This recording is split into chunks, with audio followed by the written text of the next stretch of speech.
So, first, I'm gonna approach a little bit of how I see time in general, and I'm gonna use some examples, but try to keep up with it. And so the idea that I have of time is that okay, people say that can be circular or it can be uh, well, it can be whatever it can be. However, the thing is, to me, is more like a compact thing. So, uh, past and future are in fact what determines the present. So every time that we are in fact in the moment, it's in fact a time that we can automatically understand things from the past and from the future and put them together to realize that moment. By saying so, um, the idea to me comes that naturally we can think on a future almost where mankind doesn't exist. It can exist something of that was a root that got a root from us, but probably it can happen that there is other things, other capabilities or other developments that happen. Even though if there is a possibility that humanity exists, and I would like much so, um, it is important to guarantee that our experiments of living is fruitful and it can still realizes and accompanies and gets to a point that it exists. So we need in fact to fight for the realization that we can make the future, and that future should be as brighter as possible. So keeping that in mind, this also creates the subconscious to search for the phenomena or the things that allow a more connected way to reach those ideals per se. So uh, there are many things that we could try to go for. However, the funny thing about time is it's like frames, or at least our comprehension of it, or our sensibility to it. It's frames. So uh, you can only do as much as you are doing in the moment, nothing else.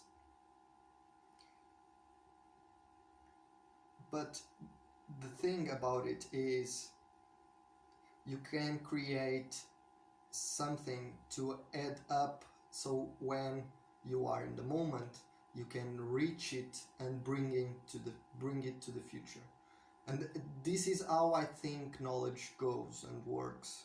So it's the understanding of something that we compacted and we carved along the way till it gets to the moment that we use it as something that is important to use it. So in here also it, it so my idea is that also in here is where creation and imagination appear, and the reason for it is because is in the possibility of picking up from something that you know and mix it with other thing that you know that will improve the moment. And that is one, for example, one of the parts of imagination. So it's blending two things that weren't together and create something that in itself is potentially stronger. It can happen also the other way when we cut something and So this is many ways to create. So okay, but we are flowing away. So to me, one of the things is that is important is understanding the past, or at least not the past, but the information that we get from knowing the past, or how people proceeded, how things were, and how things went on over various kinds of situations. And by learning, for example, like how a society uh, uh, went on in, for example, such change. It can be political, it can be natural disaster, it can be a virus. These are the moments that somehow define adaptation in history, for example. And by knowing the capabilities of that adaptation and understanding what went wrong and what went right, and understanding um, as much factors that you can allow yourself to understand, because then it's up to every single one and our interests. I like to go like imagine sometimes even like the person making some decision. It's interesting. It allows us a deeper understanding of the past, and also what was considered as of relevance. And and for that reason, I do think history, it's not about so I think I written something like this before. Well, I know that I written something like this before, but history is not about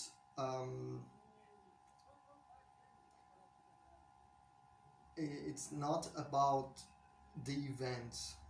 Well, it's it's only about events. So every event that happens is in fact a, a moment that something changed in history, and that change is what we need to understand. What was there before and what happened next. And once we learn how those events happen, um, we can further understand uh, what led to them and what was done afterwards to prevent it or to happen again, because there are both kinds of events, and some we wish to happen often and others we shouldn't even like go for it. But once we know, for example, that only allows us, for example, to try to understand the future in direction towards the things that we want, and try to avoid to the maximum the things that we want. And yeah, for example, coronavirus is a very good example of adaptation. We don't want people that, but at the same time we know that we can improve our medical system and the way we provide health to everyone, and that understanding, it should be enough for us to try to path a way towards something that is beneficial for everyone. So looking into the future. So okay, another last thing about history. So it's about events. However, it's not, sometimes events can be larger time or smaller time, but there is also a very interesting thing which is about individuals. So history, it's not about individuals. It's in fact how groups of people manage to create or make something different out of what they had, so the events. And sometimes there are individuals that can appear and can be of impact. However, history is never about those individuals. It can be um, about how society interacted and put those individuals in positions that allow them to express or to do better work towards the society in general. That is an accomplishment for sure, because it's society providing a space to create. It's understanding that there's a need to change and automatically creating something out of it. Well, so this is the subject about time, past time, and a little bit about history. So once you understand how I see history and the time, it's easily for me to bring subjects about that are focused on things that happen, cases that happen in the past, or hypotheticals in the future, so that we can more easily connect and create something out of it.